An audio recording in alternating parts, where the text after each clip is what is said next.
what are the differences? What's the difference you've seen between not being involved versus being involved? Probably a lot of the, this is an okay term to use, like emotional cleanup after the fact. For a while, one of my more recent partners, again, is kind of trying to catch up with the poly thing and understand how this works in my life and everything like that, is dealing with the fact that my longer term poly partner is we took a little bit of a break for a couple months for various reasons, and she's kind of what we keep calling coming back online. Like we're dating again, Robin and I, and it's been a bit of a struggle.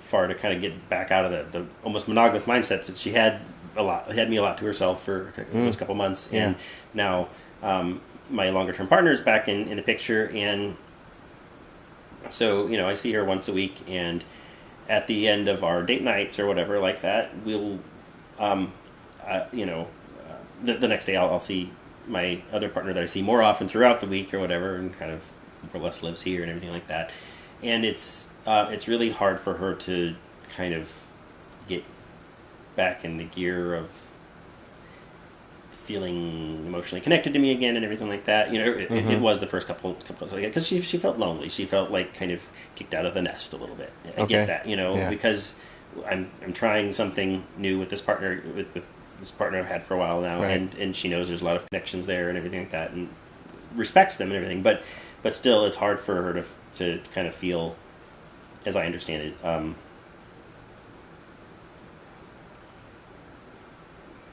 she often asks, what do I get out of this? You're dating another person, and what? And I'm like, well, there's a lot of things, and in fact, I finally suggested, like, why don't we all have a little three person date, and you'll see, what I get out of this, and that turned out, we did that, and we turned out really, really lovely. I wasn't trying to organize a threesome, but all these different kinds of things do help the bonding, that connection. See, when your partner sees your other partners as a human being instead of just this